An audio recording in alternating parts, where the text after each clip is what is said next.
роғун кохи равшанию нур бунёди он ҳадафи асосӣ ва афзалиятноки сиёсати энергетикии ҳукумати ҷумҳурии тоҷикистон мебошад. нерӯгоҳи барқии оби роғун аз иншооти бузурги энергетикии тоҷикистон аст ки ояндаи наздик дар кишварамон истиқлолияти энергетикиро таъмин менамояд. тибқи маълумотҳо ду агрегати нахустини нерӯгоҳ ки имрӯз бо иқтидори минималӣ вобаста ба сатҳи обанбор фаъолият мекунанд, аз ибтидои ба корандозӣ то санаи 10 марти соли 2022 3 миллиард 945 миллион 425 ҳазору 810 киловаттсоат нерӯи барқ истеҳсол карданд. дар ин кохи нур имрӯзҳо корҳои сохтмону васлгарӣ дар ҳамаи иншоотҳо равнақ мегирад ва бунёдгарони роғун кӯшишу ғайрати худро баҳри дар моҳлатҳои таъиншуда ба истифода додани иншооти навбатӣ равона карданд. аз ҷумла корҳои сохтмону васлгарӣ дар нақби сохтмонӣ қабати 4 тибқи лоиҳаҳои пешниҳоднамуда идома дошта сохтмончиён бо дилгармӣ корро дар ин қитъаи сохтмонӣ пеш мебаранд. корҳои васлу насби оҳанфулӯзот дар қисмати камераи дарвозаҳои садамавӣ ва асосии ин иншоот идома дошта то ин дам дар ҳаҷми 52 тонна оҳанфулӯзот васлу насб гардидааст.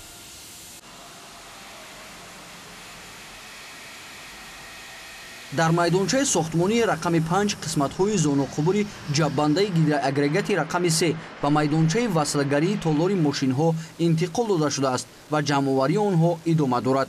корҳои бетонхобонӣ дар толори мошинҳо ва минтақаи агрегатҳои 1/3 бинои трансформаторҳо васлу насби анкерҳои ажг ва пна дар ин қитъа ҷараён дорад.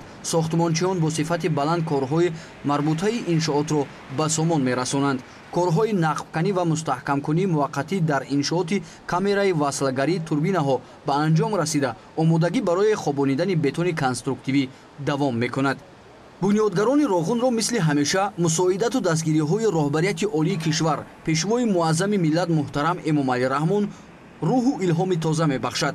коргарону мутахассисон алалхусус ҷавонон бо майлу рағбати том корҳои сохтмону васлгариро анҷом медиҳанд ва хуб дарку эҳсос менамоянд ки ҳар қадар ин иншооти армоншикан зудтару хушсифат ба сомон расад, ҳамон қадар сатҳу сифати рӯзгору зиндагии худ ва ҳамдиёронашон беҳтар ва тоҷикистони азиз шукуфотару пурғановат хоҳад шуд.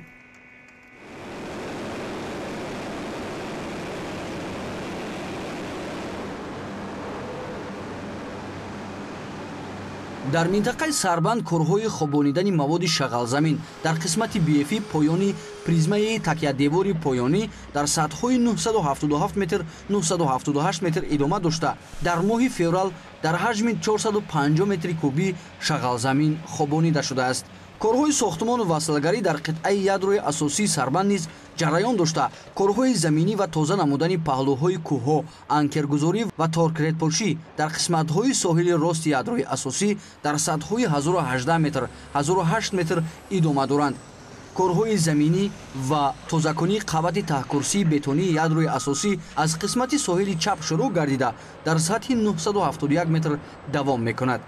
корҳои кашонида баровардани ҷинсҳои кӯҳии коркардшуда аз минтақаи ядрои асосӣ дар моҳи феврал дар ҳаҷми 72,5 ҳазор метри кубӣ амалӣ гардидааст. корҳои нақбканӣ, сементатсионӣ, мустаҳкамкорӣ, анкергузорӣ, турбандӣ, торкретпошӣ ва ғайра дар нақбҳои сементатсионӣ дастрасӣ ва ёрирасон пайваста идома доранд ва то рафт суръат мегиранд. корҳои нақбканӣ ва мустаҳкамкунӣ дар нақбҳои обрасони рақамҳои 1, 2, 3, 4, 5 ва 6 қисмати болоӣ инчунин шахтаҳои обрасони қисмати поёнӣ дар ҳаҷми 1144 метри кубӣ иҷро шуданд. корҳои нақбканӣ дар шахтаҳои обрасони қисмати болоӣ дар тарози 1300 метр идома дорад. дар нақбҳои ҷаббандаи рақами 1, рақами 2 ва рақами 3 корҳои нақбканӣ ва мустаҳкамкорӣ давом мекунанд.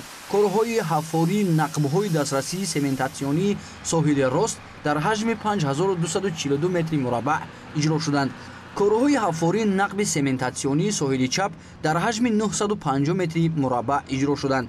дар шахтаи ҳаводеҳ бошад корҳои нақбканӣ ва бетонхобонӣ ба анҷом расида корҳои бетонгирии зинапояҳои шахта идома доранд.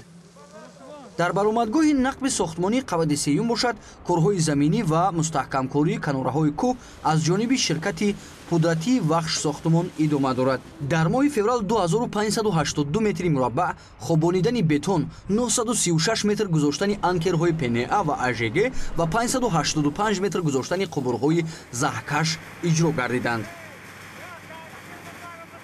чун мегӯянд Роғун майдони набард асту ҷоннисориҳо беҳуда нест, зеро воқеан ҳам дар ин корзори нангу номус нафароне кору фаъолият мебаранд ки ҳисси баланди ватандӯстӣ доранду барои бунёди ин кохи нур заҳматҳои шабонарӯзиашонро дареғ намедоранд.